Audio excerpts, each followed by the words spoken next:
started being a relationship coach. So over a 10-year period of time, I was able to take my expertise, talk to people, hear 6,000 stories. I've written a book about it. Okay. It hasn't been published, but eventually it will, and it'll help 1 million people. I want to tell you the original title of this book. Okay.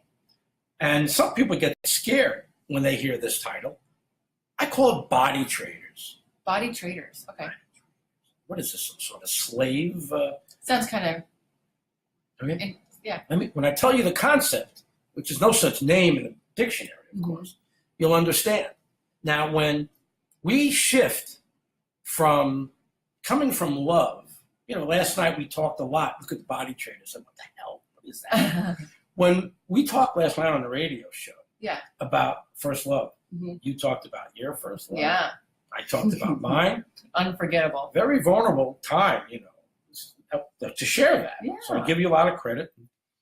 I'm glad I got a chance to do that. Thank you, Margie. Bruce, the one night.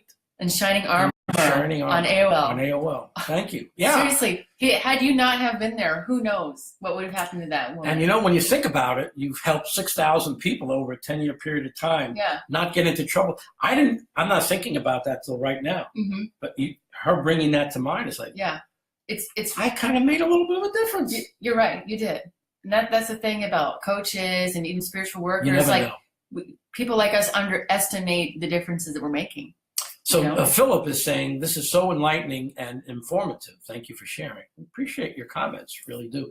You guys have a question, feel free to ask it. So after I was able to share what I learned to those people, to those 6,000 people, and that really taught me a lot. It shocked me. I thought I was just there to help them and give them answers to some of their problems. But what I learned from them, from their stories, was just unbelievable. And what I learned was, we shifted from existing here in our hearts for how we chose our relationships to thinking about relationships. And when you think about relationships, it's a totally different ballgame. When you think about it, you're not saying, she is so sweet. She is so kind. She laughs at my jokes. Yeah. She is, man, she's just so warm. It's almost like people are willing to overlook their feelings and somebody else's behavior that they might not even like for something else. Oh, yes. So when we start making choices and decisions, thinking about them, we don't go, she's so sweet, she's so kind, oh, she's so warm, she makes me feel so cuddly, or he, whatever. We start saying, what are they? Not who are they. What are they? What do they own? A woman stereotypically, don't get mad at me, a woman stereotypically, what does he drive? Where does he live? What house does he live in? What neighborhood? What job does he have? They start making choices like that. Men, please don't get mad at me, stereotypically, how sexy is she? How big are her parts? How youthful looking? How sexy is she? And those are all very intellectual things. Yeah, now, it's almost survival based, but not really. I mean, when you talk about Florida, it is, in a way, if people aren't making a lot of money down here, they've all moved from someplace else where the economies were a little bit stable, and they're not making the kind of monies that they want to, or they living the kind of lifestyles that they used to live when they were married. So they're frantic. It's just the way it is. So they're down here trying to rewrite that life that they lived up in New York and Long Island, and they're panicking.